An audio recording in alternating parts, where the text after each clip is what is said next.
জুলাই গণহত্যা মামলার নামে বাণিজ্য, ব্যক্তিগত রাজনৈতিক দ্বন্দ্ব আর টাকার লোভেও ফাঁসানো হয়েছে নিরীহ অনেককে। বিশেষ সেল করে তদন্তের তাগিদ।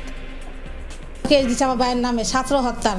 বাদীরই তো আমি চিনি না, ভয়ে আমি বাসায় ঘুমাইতেও পারি না। সত্যিকারভাবে যারা দোষী না তাদেরকে যেন কোনো ধরনের হয়রানি করা না হয়। রোজায় বাজার স্বাভাবিক রাখতে পণ্য মজুদ বাড়াচ্ছে টিসিবি। মিলবে ডাল, সয়াবিন, ছোলা ও খেজুর। ডিলার পর্যায়ে বাড়ানো হবে তদারকি। রমজানের তেল, চিনি, মসুর ডাল, ছোলা এবং খেজুর, এই 5টা পণ্য দেওয়া হবে। যেহেতু আমরা দরিদ্র মানুষ, মধ্যবিত্তে, এই জন্য যেহেতু পণ্যটা একটু ভালো হয়, ভালো খেজুরটা এবার দিতে হবে। তখনকার মানটা একটু খারাপ ছিল।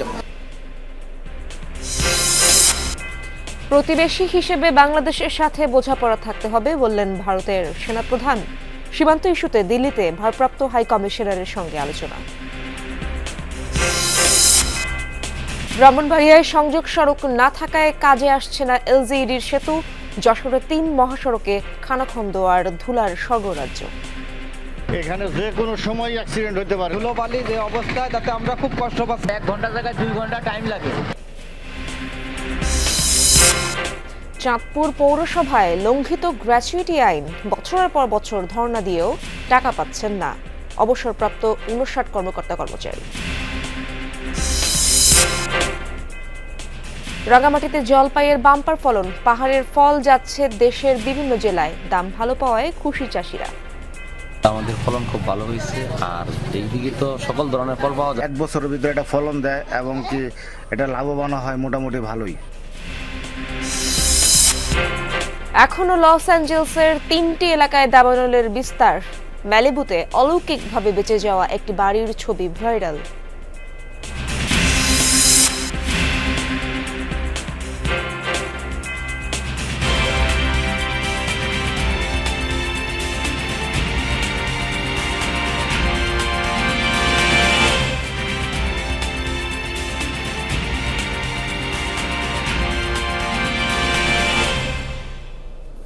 আমন্ত্রণ যমুনা নিউজে, আপনাদের সঙ্গে আছি আমি ইশরাত জাহান। এতক্ষণ শিরোনাম দেখছিলেন।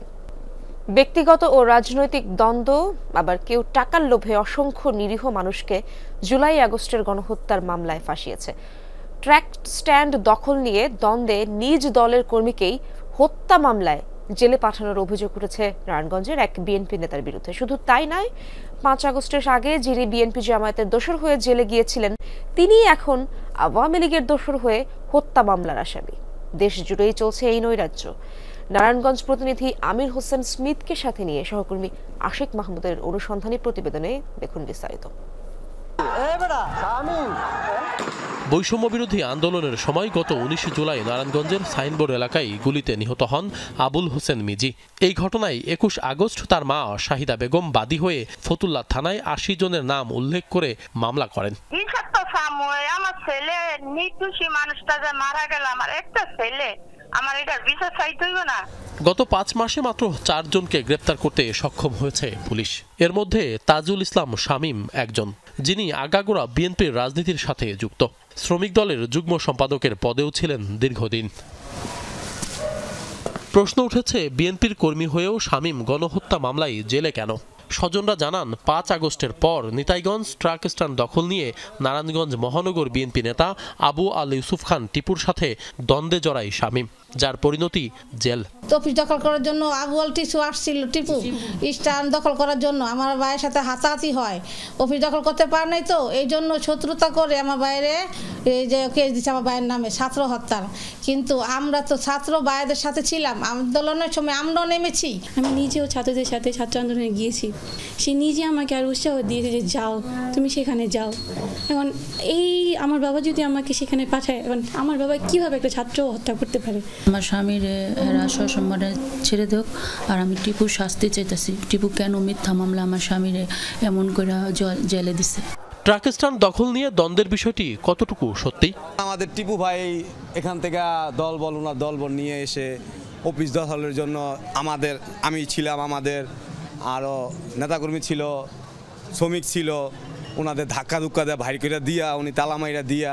তখন আমরা জিজ্ঞেস করছি আপনি এটা তালা ভাঙবেন, ওই মুহূর্তে শামীম সাহেবের ডাকে শামীম সাহেবের লোক হাতাহাতি ধাক্কাটা কি হয়। এই কিছুদিন পরে শামীমরে এই যে মামলা মানে ধরাইছে, এই মামলায় এই যে শামীমরে নিয়ে অ্যারেস্ট করা, ফতুল্লা থানা চাঁদ দাওয়াত দিয়ে নিয়ে ওইখানে নিয়ে অ্যারেস্ট করে। জুলাই আগস্টের গণহত্যা মামলায় শামীম গ্রেপ্তার হওয়ার পর সমালোচনার ঝড় বইছে নারায়ণগঞ্জ জুড়ে। বিএনপির নেতারাও নিন্দা জানিয়েছেন। তিনি একজন বিএনপির কর্মী ছিল এবং নারায়ণগঞ্জ মহানগর বিএনপির যে সাংগঠনিক সম্পাদক হাসান আহমেদের সক্রিয় একজন কর্মী। আমরা শামীম ভাইয়ের মুক্তি চাই, যেহেতু উনি বিএনপির একজন কর্মী ছিল। এই নামটা এখানে এই মামলায় আছে এইটাও আমি জানতাম না, অ্যারেস্ট হয়েছে মতো আমি জানছি, একেবারে এইভাবে বললাম আপনারা। গ্রেপ্তার হওয়া যখন হলো তখন তো আপনারা জানতেন যে এই লোকটা সে? হ্যাঁ, তারপরে আসলে আপনারা কি করলেন? আমি ওই যে থানায় বলছি ছেড়ে দেন। এই মামলায় শামীমের নাম কারা দিয়েছে সেই গল্প শুনুন মামলার বাদী শাহিদা বেগমের মুখে।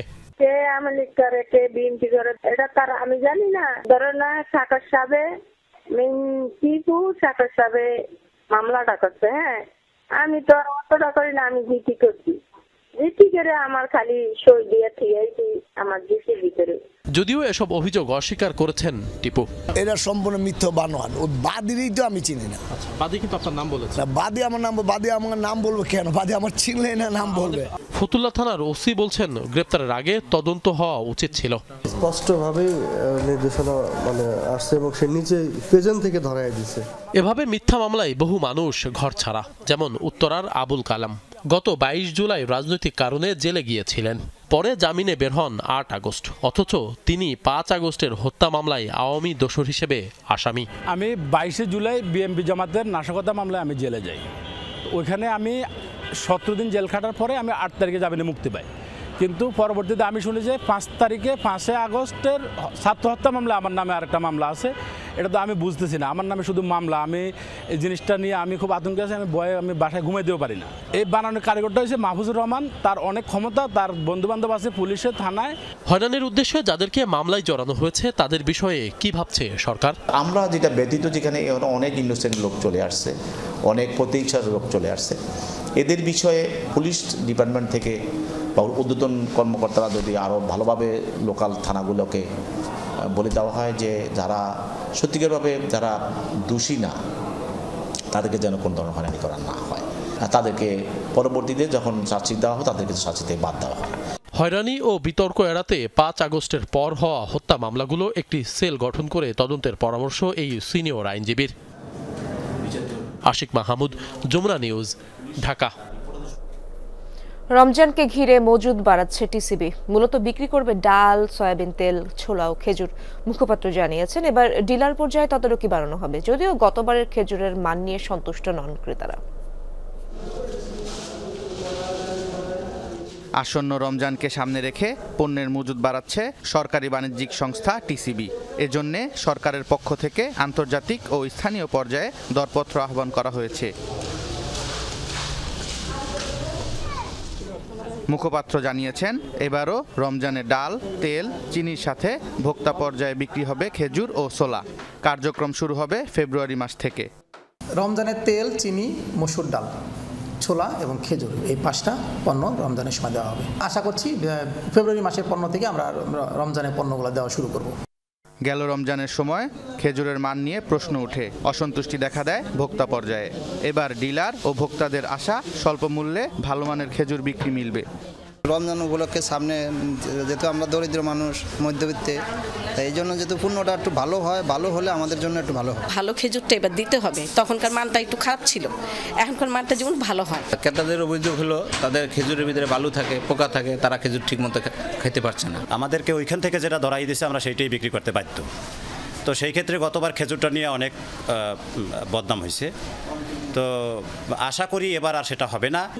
টিসিবি কর্তৃপক্ষ বলছে পণ্যমান যাচাই করেই সংগ্রহ করা হয়, এবারও ভালো মানের পণ্য সংগ্রহ করা হচ্ছে। টিসিবি ইম্পোর্ট করলে সেটা কিন্তু ওই দেশ থেকে প্রি শিপমেন্ট ইন্সপেকশন হয়, আমাদের নমিনেটেড কোম্পানি ইন্সপেকশন করে, এবং ওই দেশের যে টেস্টিং কোম্পানি আছে তাদের সার্টিফিকেট ছাড়া কিন্তু এটা কখনোই এক্সপোর্ট হয় না বা অন বোর্ড হয় না গাড়ি শিপে। তো কোনো নিম্নমানের পণ্য বিদেশি বিশ্বের কোনো দেশ ওই দেশের থেকে ছাড়করণের অনুমতি দেয় না। 20,000 টন মসুর ডাল, 2 কোটি লিটার ভোজ্য তেল, 10,000 টন চিনির পাশাপাশি রমজান মাসে 10,000 টন ছোলা ও 1,500 টন খেজুর ভর্তুকি মূল্যে বিক্রি করবে টিসিবি। সারা দেশে ডিলার আছে 8,250 জন। সোবহান চৌধুরী, যমুনা নিউজ, ঢাকা। প্রতিবেশী হিসেবে বাংলাদেশের সাথে সম্পর্ক এবং বোঝাপড়া থাকতে হবে ভারতের। সার্বিক সম্পর্ক স্বাভাবিক হবে বাংলাদেশের নির্বাচিত সরকার এলে। বাৎসরিক ব্রিফিংয়ে এমন মন্তব্যই করলেন ভারতের সেনাপ্রধান জেনারেল উপেন্দ্র দ্বিবেদী। এমনকি 5 আগস্ট ক্ষমতার পট পরিবর্তনের সময় বাংলাদেশের সেনাপ্রধানের সাথে যোগাযোগ ছিল বলেও জানান জেনারেল দ্বিবেদী। এদিকে সীমান্ত ইস্যুতে আলোচনার জন্য দিল্লিতে বাংলাদেশের ভারপ্রাপ্ত হাই কমিশনারের সাথে আলোচনা করেছেন ভারতীয় পররাষ্ট্র মন্ত্রণালয়ের কর্মকর্তারা। সোমবার দিল্লির মানেকশ সেন্টারে প্রেস ব্রিফিং করেন ভারতীয় সেনাপ্রধান জেনারেল উপেন্দ্র দ্বিবেদী। এ সময় সামরিক বাহিনীর বিভিন্ন কর্মকৌশল পরিকল্পনা সহ নানা ইস্যুতে গণমাধ্যম কর্মীদের প্রশ্নের জবাব দেন তিনি। এ সময় উঠে আসে বাংলাদেশ প্রসঙ্গ। ভারতীয় সেনাপ্রধান বলেন, প্রতিবেশী হিসেবে বাংলাদেশের সাথে সম্পর্ক এবং বোঝাপড়া থাকতে হবে ভারতের। কৌশলগত কারণে বাংলাদেশ অত্যন্ত গুরুত্বপূর্ণ আমাদের কাছে, এমনকি তাদের ক্ষেত্রেও বিষয়টা একই। তাই প্রতিবেশী হিসেবে আমাদের একসাথেই থাকতে হবে, নিজেদের মধ্যে বোঝাপড়াও থাকতে হবে। এমন কোনো কিছু করা উচিত হবে না যাতে আমাদের সম্পর্কে নেতিবাচক প্রভাব পড়ে। 5 আগস্ট শেখ হাসিনা দেশ ছেড়ে পালানোর সময়ও বাংলাদেশের সেনাপ্রধানের সাথে যোগাযোগ হয় বলে জানান ভারতের সেনাপ্রধান। রাজনৈতিক পট পরিবর্তন হলেও দুই দেশের সামরিক বাহিনীর মধ্যে সম্পর্ক স্বাভাবিক আছে বলেও জানান তিনি।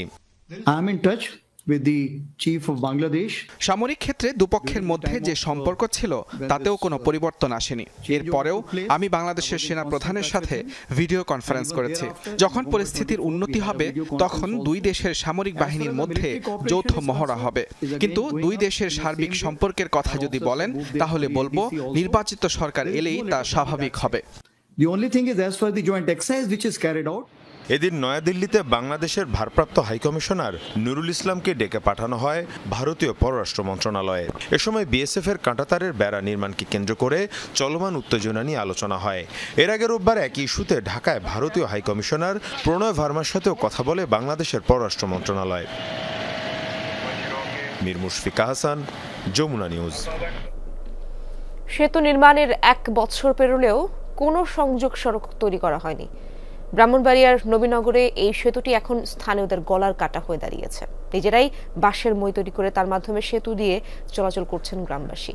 দ্রুত সেতুর 2 পাশে সংযোগ সড়ক নির্মাণের দাবি তাদের। মানুষের চলাচল সহজ করতে নির্মাণ করা হয়েছিল সেতুটি, অথচ ঝুঁকি নিয়ে বর্তমানে সেতু ব্যবহার করতে হচ্ছে স্থানীয়দের। ব্রাহ্মণবাড়িয়ার নবীনগর উপজেলার হুড়ুয়া কাঠালিয়া আঞ্চলিক সড়ক, 2 পাশের কয়েকটি গ্রামের বাসিন্দাদের চলাচলের জন্য 2023-24 অর্থবছরে 21 লাখ টাকায় সেতুটি নির্মাণ করে এলজিইডি। অবকাঠামো নির্মাণ হলেও 1 বছরেও তৈরি হয়নি কোনো পাশের সংযোগ সড়ক, যে কারণে সেতুটি পরিপূর্ণভাবে ব্যবহার করতে পারছে না গ্রামবাসী।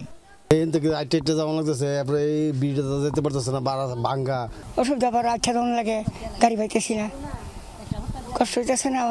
রাস্তার কাজে লাগে যাইতে পারতেছি না, রাস্তার কাজ চলতেছে না, তার জন্য যাইতে পারতেছি না আমরা। শুধুমাত্র হাঁটা পথে চলাচলের জন্য সেতুর 2 পাশে বসানো হয়েছে বাঁশের মই। জরুরি প্রয়োজনে এই পথেই চলাচল করতে হয় স্থানীয়দের। সংযোগ সড়ক না থাকায় যানবাহন উঠতে পারে না সেতুতে। 2 পাশে মাটি নাই, এটা মানুষের এখানে গাড়ির রাস্তা আছে, গাড়ি যাইতে পারে না, সাক্ষাতে চলাচল করতে হয়। এই অঞ্চলটার যত লোক আছে দিনাজপুর বাজার এই অঞ্চলটার রাস্তা দিয়ে অনেকটার মধ্যে এই ব্রিজটার লেগে আটকে আছি। বুড়ো মানুষ উঠতে পারে না, নামতে পারে না, ছেলেপেলেরা পড়ে যায়, মানুষজন ঠিক মতো যাতায়াত হয় না, গাড়ি যায় না। ঠিকাদারের গাফিলতির কারণেই যে সেতুর অ্যাপ্রোচ সড়ক তৈরি হয়নি তা জানা আছে উপজেলা নির্বাহী কর্মকর্তার। তবে দ্রুতই সংযোগ সড়ক নির্মাণের আশ্বাস দেন তিনি। সংশ্লিষ্ট যে ঠিকাদার আছে তার গাফিলতির কারণে এটা করা হয়নি, তো আমরা এটা জরুরি ভিত্তিতে আমরা এটা সম্পন্ন করব। চলাচল নির্বিঘ্ন করতে সেতুর 2 পাশে সংযোগ সড়ক দ্রুত নির্মাণের দাবি স্থানীয়দের। রাহিম সারোয়ার, যমুনা নিউজ। যশোরে খানাখন্দে ভরা ৩ মহাসড়কের প্রায় ৩৩ কিলোমিটার অংশ, সাথে ধুলার ছড়াছড়ি। এতে ব্যাহত চলাচল, বাড়ছে দুর্ঘটনা, ভোগান্তিতে যাত্রী ও চালকরা। যদিও দ্রুতই মেরামতের আশ্বাস দিয়েছে সড়ক বিভাগ।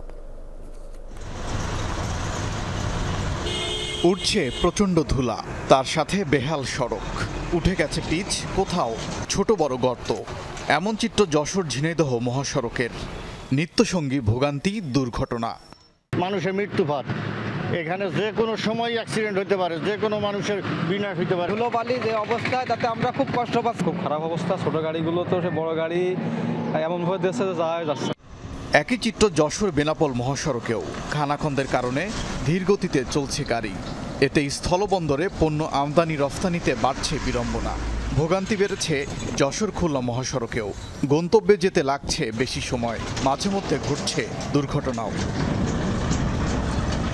রাস্তার পরে কি সলিং দিয়ে চলাচল করা যায়? 2 বছরের ভিতরে যদি এরকম হয় অবস্থা, তাহলে তো কাজের মান্য প্রশ্ন থেকেই যায়। ওভারলোডিং বেশি কেয়ারিং হয়, সেজন্য এই রোডটা বিশেষভাবে খেয়াল রাখা উচিত। 1 ঘন্টা জায়গায় 2 ঘন্টা টাইম লাগে, আর আমাদের যে নিয়মটা সেই নিয়মে আমরা চলাফেরা করতে পারছি না।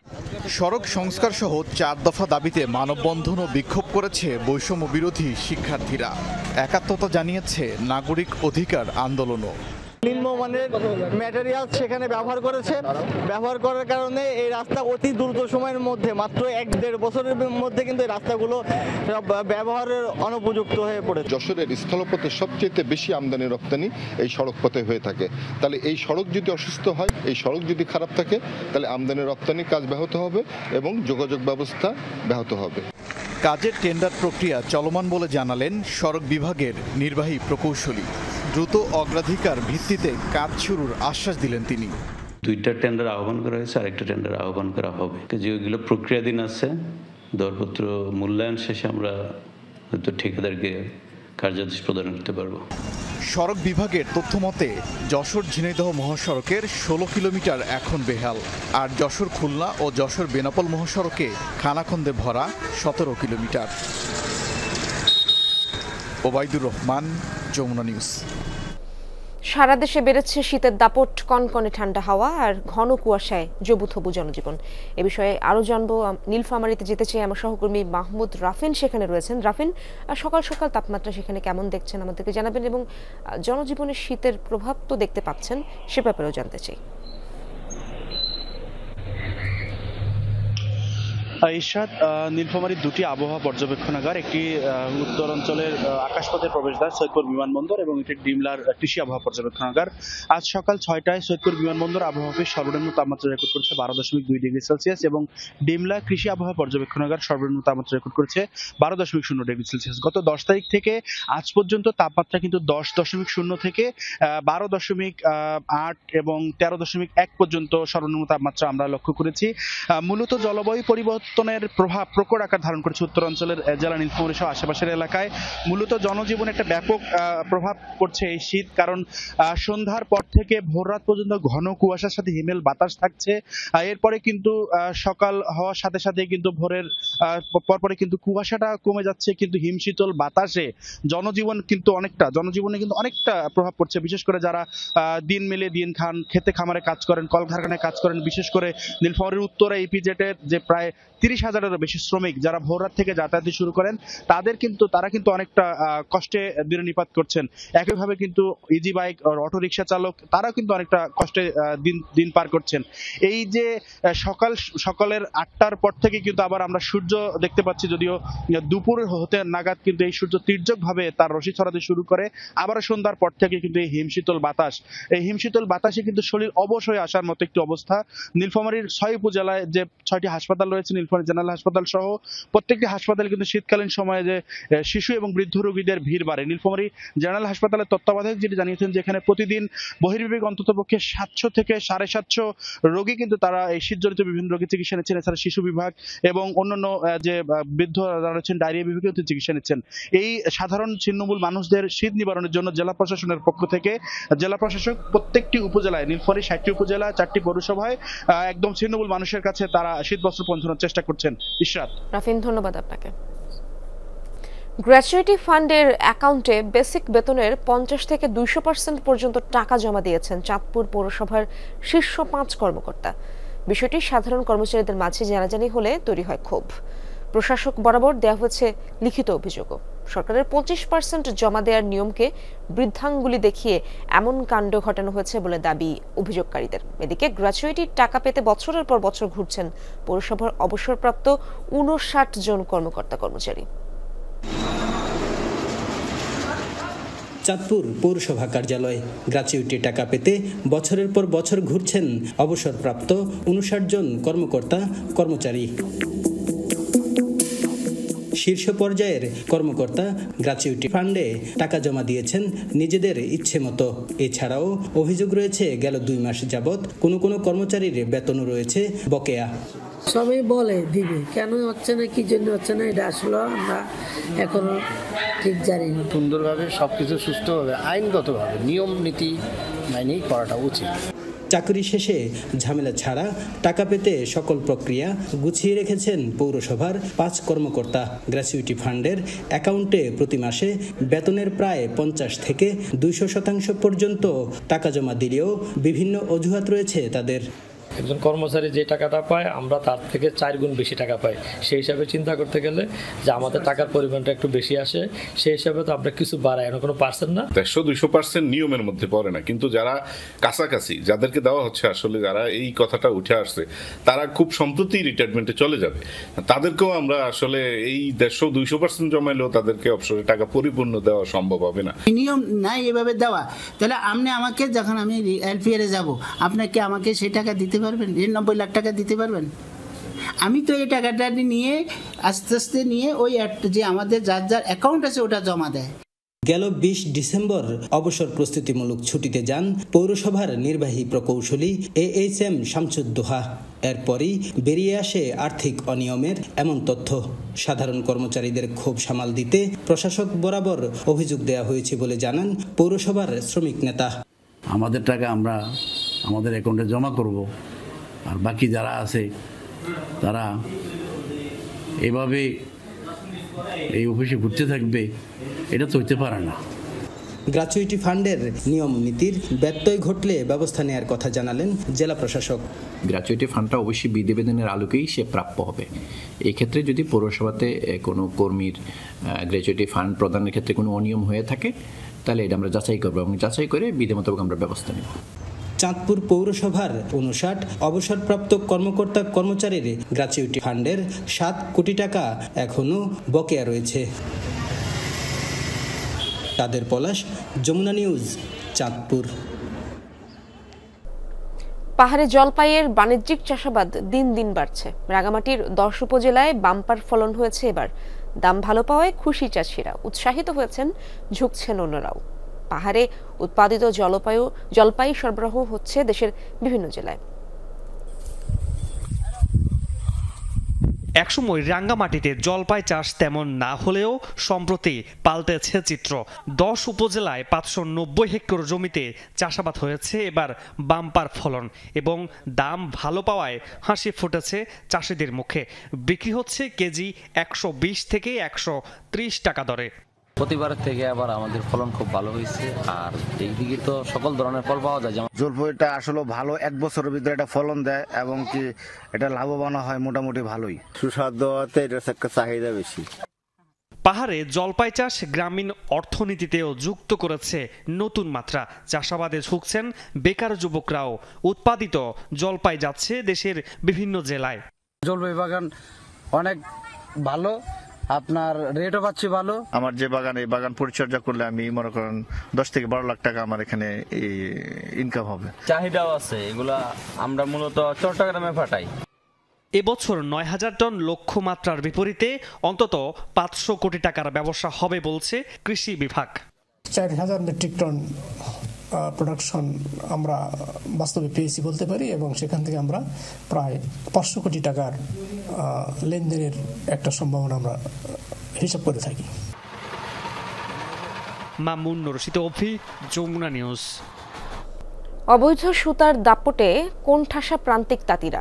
তাঁতকুঞ্জ সিরাজগঞ্জের সুতার চাহিদার একটি বড় যোগান মেটানো হয় শুল্ক ফাঁকি দিয়েই। ফলাফল অসাধু মহাজনদের কারণে একদিকে যেমন বিপুল পরিমাণ রাজস্ব হারাচ্ছে সরকার, অন্যদিকে দেশীয় কটন মিলের সুতা দিয়েই কাপড় তৈরি করে লোকসানে তাঁতিরা। প্রশাসনের নাকের ডগায় এই সুতার চোরা কারবার চললেও নেই কোনো কার্যকর পদক্ষেপ।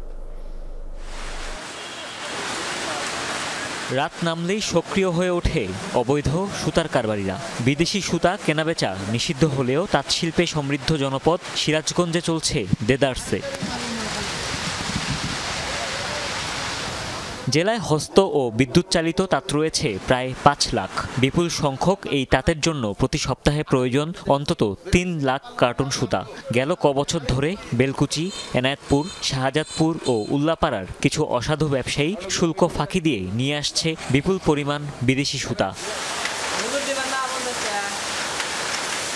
শুল্কের খরচ বেঁচে যাওয়ায় কমছে উৎপাদন খরচ, তাই কম দামে পণ্য বাজারে ছাড়তে পারছে অসাধু মহাজনরা। এতে মার খাচ্ছে দেশীয় স্পিনিং মিলগুলো। তাদের সুতা ব্যবহার করে প্রতিযোগিতায় টিকতে পারছে না প্রান্তিক তাঁতিরা। এই সুতাগুলা গার্মেন্টসওয়ালা তাদের বন্ডে আনে, বন্ডাই না কাস্টমস ফাঁকি দিয়ে এখানে বিক্রি করে। চিটাগাং থেকে বিভিন্ন জায়গা থেকে বন্ডের সুতা আসে। এই সুতার জন্য আমাদের বিভিন্ন যে ছোট ছোট তাঁত ব্যবসায়ী আছে তারা ধ্বংসের মুখে চলে যাচ্ছে। চট্টগ্রাম ও নারায়ণগঞ্জ হয়ে আসা এই অবৈধ সুতা খালাস হয় সন্ধ্যা থেকে ভোররাত পর্যন্ত। এইসব সুতার আনা থেকে গুদামজাত করা পর্যন্ত জড়িত সিন্ডিকেটের সদস্যরা। এই সুতাগুলো নিয়ে আসে রামধুনী বাড়ি ইসমাইল হাদি, এই সিরাজগঞ্জ তার গুডাউন, মূলত উনি এদের রাঘব বল। ওই গার্মেন্টসের নাম চালানে লেখা আছে, আমি তো গাড়ির হেল্পার, আমি গাড়িতে আছি। অবৈধ সুতায় কেবল স্থানীয় শিল্পই ধ্বংস হচ্ছে না, একই সাথে বিপুল অঙ্কের রাজস্ব হারাচ্ছে সরকার। এসব দেখার দায়িত্ব যাদের, কি করছেন সেই কর্তারা।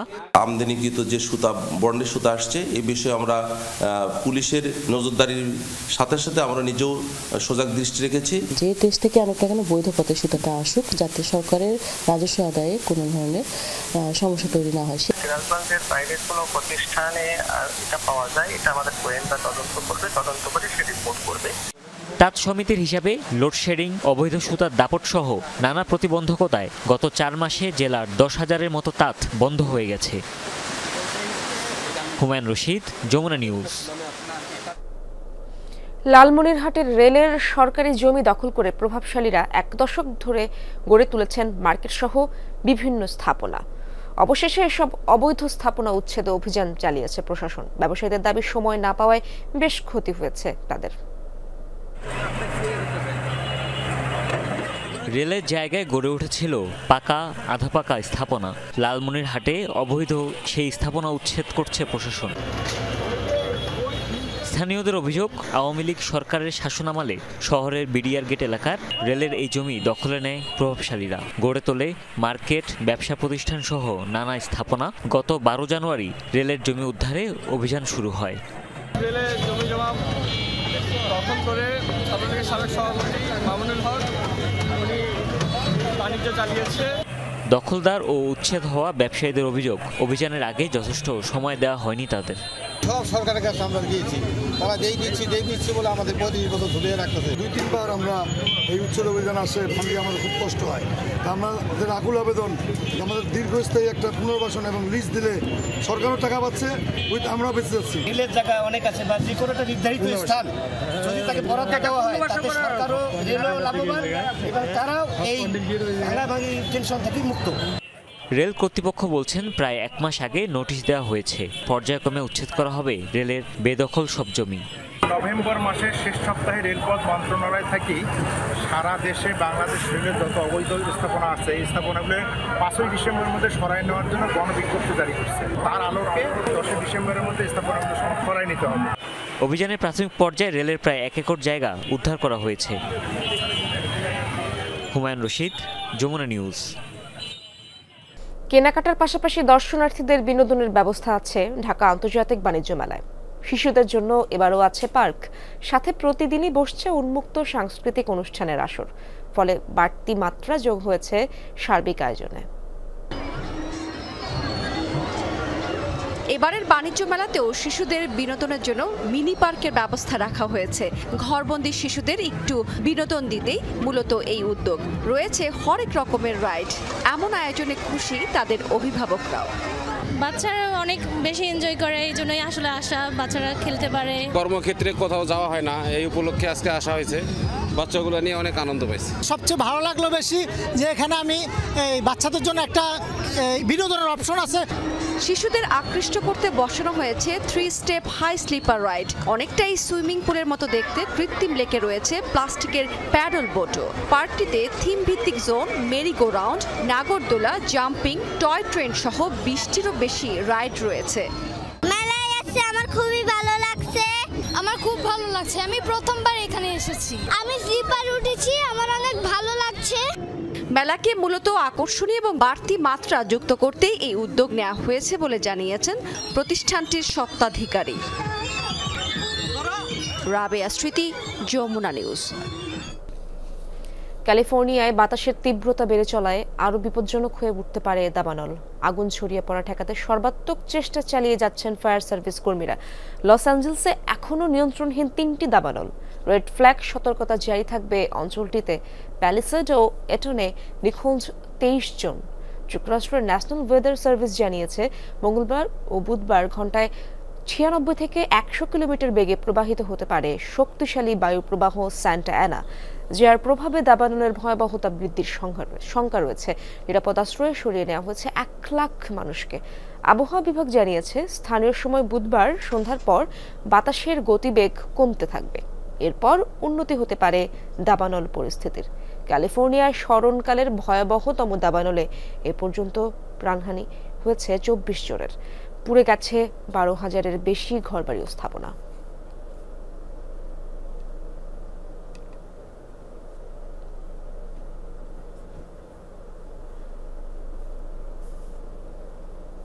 ক্যালিফোর্নিয়ায় লস অ্যাঞ্জেলসে চলমান দাবানলের ভয়াবহতার মধ্যে বিস্ময়ের জন্ম দিয়েছে একটি বাড়ি। প্যালিসেডের ম্যালিবু এলাকা আশপাশের সব ঘরবাড়ি পুড়ে ছাই হলেও অক্ষত দাঁড়িয়ে রয়েছে ভবনটি। অলৌকিক এই ঘটনায় তোলপাড় সামাজিক যোগাযোগ মাধ্যমে। ধ্বংসস্তূপের মাঝে টিকে থাকা ভবনের ছবি ব্যবহার করে ছড়িয়ে পড়েছে গুজব। বিভিন্ন ধর্মীয় গোষ্ঠী এই ঘটনাকে নিজ নিজ সম্প্রদায়ের মাহাত্ম্য হিসেবে ব্যাখ্যা করছে। মালিক ডেভিড স্টেইনার অবশ্য বলছেন বিশেষ নকশার কারণেই টিকে গেছে বাড়িটি। ক্যালিফোর্নিয়ার লস অ্যাঞ্জেলেসে যখন দাবানলে ছারখার চারদিক, তখন আগুনের লেলিহান শিখাকে হার মানিয়ে অলৌকিকভাবে ঠায় দাঁড়িয়ে আছে প্যালিসেডের ম্যালিবু এলাকার একটি বাড়ি। $9 মিলিয়ন 3তলা বাড়িটির মালিক 64 বছর বয়সী ডেভিড স্টেইনার। পেশায় ছিলেন টেক্সাসের বর্জ্য ব্যবস্থাপনার একজন নির্বাহী কর্মকর্তা। প্যালিসেডে যখন দ্রুত গতিতে ছড়িয়ে পড়তে শুরু করে দাবানল, তখন প্রাণ বাঁচাতে বাড়ি ছেড়ে সপরিবারে ঠাঁই নেন নিরাপদ আশ্রয়ে। ভাবেননি আর ফিরে যেতে পারবেন নিজ ঘরে। তবে আগুন নেভার পর দেখলেন আশ্চর্য এক কাণ্ড। আশপাশের সব বাড়ি পুড়ে ছাই হলেও পুরোপুরি অক্ষত তার বাড়ি। এমনকি বাড়ির দেয়ালেও নেই আগুনের কোনো চিহ্ন, যেন ধ্বংসস্তূপের উপর দাঁড়িয়ে আছে এক বাতিঘর। ম্যালিবুতে দাবানল ছড়ানো শুরু করলে কোনো মতে বাড়ি ছেড়ে বেরিয়ে আসি আমরা। এরপর বাড়ির চারপাশে আগুন ছড়িয়ে পড়ার বেশ কিছু ছবি ও ভিডিও বার্তা পাই। দাবানলের ভয়াবহতা দেখে ভেবেছিলাম বাড়িটা হারাবো, কিন্তু পরিস্থিতি নিয়ন্ত্রণে এলে দেখি আশপাশের সব পুড়ে গেলেও ঠায় দাঁড়িয়ে আছে আমাদের বাড়িটি। এটি অলৌকিক ঘটনা ছাড়া আর কি হতে পারে? এ বাড়ির ছবি বা ভিডিও শেয়ার করে নানা রকম গুজব ছড়িয়েছে সামাজিক যোগাযোগ মাধ্যমে। ঘটনার ব্যাখ্যা দিতে গিয়ে মালিক ডেভিড জানান, যে কোনো বড় আঘাত ও ভূমিকম্পের মতো প্রাকৃতিক দুর্যোগ ঠেকাতে বিশেষ নকশায় বানানো হয়েছে বাড়িটি। অগ্নি প্রতিরোধক ছাদের পাশাপাশি নিরেট পাথর ও জোরালো প্রলেপ দিয়ে তৈরি বাড়ির দেয়াল। বড় ধরনের ঘূর্ণিঝড় বা জলোচ্ছ্বাসে ঢেউয়ের চাপ প্রতিরোধে মাটি থেকে কমপক্ষে 50 ফুট গভীরে গর্ত করে বসানো হয়েছে মূল কাঠামো। এমন ঘটনায় খুশিতে আত্মহারা ডেভিড ও তার পরিবার। বাড়িটিকে তারা ডাকছেন লাস্ট হাউস স্ট্যান্ডিং বা ধ্বংসস্তূপের শেষ বাড়ি হিসেবে।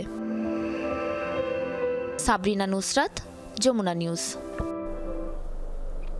একদিকে দাবানল, অন্যদিকে তুষারঝড়। বিপরীতমুখী দুই প্রাকৃতিক দুর্যোগে বিপর্যস্ত যুক্তরাষ্ট্র। কোনোভাবেই সামাল দেয়া যাচ্ছে না পরিস্থিতি। আবহাওয়াবিদরা বলছেন জলবায়ুগত একাধিক পরিবর্তন কাজ করে এমন বিপরীতমুখী চরম ভাবাপন্ন অবস্থার পেছনে। এল নিনো, লা নিনা, জেট স্ট্রিম সহ জটিল সব বায়ুমণ্ডলীয় ঘটনার জন্য অবশ্য মূল কারণ বলা হচ্ছে জলবায়ু পরিবর্তনকে। পশ্চিমাঞ্চল পুড়ছে আগুনে, অন্যদিকে দক্ষিণ বিপর্যস্ত তীব্র ঠান্ডায়। একই সময়ে আবহাওয়ার বিপরীত চিত্র যুক্তরাষ্ট্রের দুই অঞ্চলে। এই সময়ে দেশটির দুই প্রান্তে আবহাওয়ার চরম ভাবাপন্ন দুই রূপের জন্য বায়ুমণ্ডলীয় বিভিন্ন ঘটনাকে দায়ী করছেন আবহাওয়াবিদরা, যার মধ্যে সবচেয়ে বেশি আলোচিত জেট স্ট্রিম। বায়ুমণ্ডলের উপরের স্তর ট্রাপোস্ফিয়ারের উচ্চ গতির বায়ুপ্রবাহই জেট স্ট্রিম। একই সাথে একই অঞ্চলে ভিন্ন ধরনের আবহাওয়ার কারণ মূলত এই বায়ুপ্রবাহের ঢেউ খেলানো গড়ন। এই গড়নের কারণে একদিকে তৈরি হয় উচ্চচাপ, অন্যদিকে নিম্নচাপ। ফলে একই সাথে অঞ্চলের একদিকে দাবানল ও অন্যদিকে দেখা দেয় তুষারপাতের মতো ঘটনা। ঢেউয়ের গড়নের উঁচু অংশকে বলা হয় রিজ, আর নিচু অংশকে বলা হয় ট্রাফ। রিজ অংশে বাতাস উষ্ণ হয়ে দ্রুত গতিতে উঠতে শুরু করে উপরে, ফলে নিচের ঠান্ডা বাতাসের সাথে হয় সংঘর্ষ, কমে যায় বাতাসের আর্দ্রতা। অন্যদিকে ঢেউয়ের নিচু অংশে বায়ু উষ্ণতা হারিয়ে হতে শুরু করে আর্দ্র, দ্রুত গতিতে নামতে শুরু করে নিচে, ফলে তৈরি হয় নিম্নচাপ। জেট স্ট্রিমের কারণেই তৈরি হতে পারে জলবায়ুগত আরেক পরিস্থিতি, যার নাম অ্যাটমসফিয়ারিক ব্লকিং। জেট স্ট্রিমের ঢেউ খেলানো গড়ন যদি দীর্ঘদিন স্থায়ী হয়, তখন তাকে বলা হয় অ্যাটমসফিয়ারিক ব্লকিং। এর কারণে একই স্থানে দীর্ঘদিন বিরাজ করে উচ্চচাপ কিংবা নিম্নচাপ, যে কারণে আরও বেড়ে যায় চরম ভাবাপন্ন আবহাওয়ার ঝুঁকি। তাছাড়া এল নিনো ও লা নিনার প্রভাবেও ঘটে এমন ঘটনা। প্রশান্ত মহাসাগরের তাপমাত্রার হ্রাস বৃদ্ধিকে ইঙ্গিত করে এল নিনো, লা নিনা। সর্বোপরি জলবায়ুর পরিবর্তনকেই এমন প্রাকৃতিক দুর্যোগের প্রধান কারণ বলে মনে করেন আবহাওয়াবিদরা। 5 জানুয়ারি থেকে ভয়াবহ তুষার ঝড়ে কুপোকাত যুক্তরাষ্ট্রের দক্ষিণ অঞ্চল। বিপর্যস্ত হয়ে পড়ে যোগাযোগ ব্যবস্থা। সড়ক দুর্ঘটনা, শিডিউল বিপর্যয়, প্রাণহানি সহ সব মিলিয়ে বিপাকে লাখ লাখ মানুষ। অন্যদিকে পশ্চিমাঞ্চলে এক সপ্তাহের বেশি সময় ধরে পুড়ছে হাজার হাজার একর জমি। ক্যালিফোর্নিয়ার ইতিহাসে সবচেয়ে ভয়াবহ দাবানল বলা হচ্ছে একে। ইফাতারা খন্দকার, যমুনা নিউজ। চূড়ান্ত হচ্ছে গাজায় যুদ্ধবিরতি চুক্তির শর্ত। ব্রিটিশ গণমাধ্যম বিবিসিকে এমন তথ্যই জানিয়েছেন সংশ্লিষ্ট এক ফিলিস্তিনি কর্মকর্তা। এর আগে গাজায় যুদ্ধবিরতি ও জিম্মি মুক্তির লক্ষ্যে শিগগিরই হামাস ইসরায়েল চুক্তি কার্যকরের বিষয়ে আশাবাদ জানিয়েছেন মার্কিন প্রেসিডেন্ট জো বাইডেন। আলোচনা অনেক দূর এগিয়েছে বলেও জানিয়েছে ইসরায়েল। সংশ্লিষ্টরা জানিয়েছেন চুক্তির প্রথম ধাপে মুক্তি পাবে 34 জিম্মি, বিনিময়ে ইসরায়েলের কারাগার থেকে ছাড়া হবে 1000 ফিলিস্তিনি বন্দীকে। এ সময় ফিলাডেলফি করিডোর ও 800 মিটার দীর্ঘ বাফার জোনের নিয়ন্ত্রণ থাকবে ইসরায়েলের হাতে। গাজার দক্ষিণাঞ্চল থেকে উত্তরে যাওয়ার সুযোগ পাবে বাস্তুচ্যুত ফিলিস্তিনিরা, তবে ব্যবহার করতে হবে উপকূলীয় সড়কপথ। চুক্তি কার্যকরের 16তম দিনে শুরু হবে পরবর্তী ধাপের আলোচনা।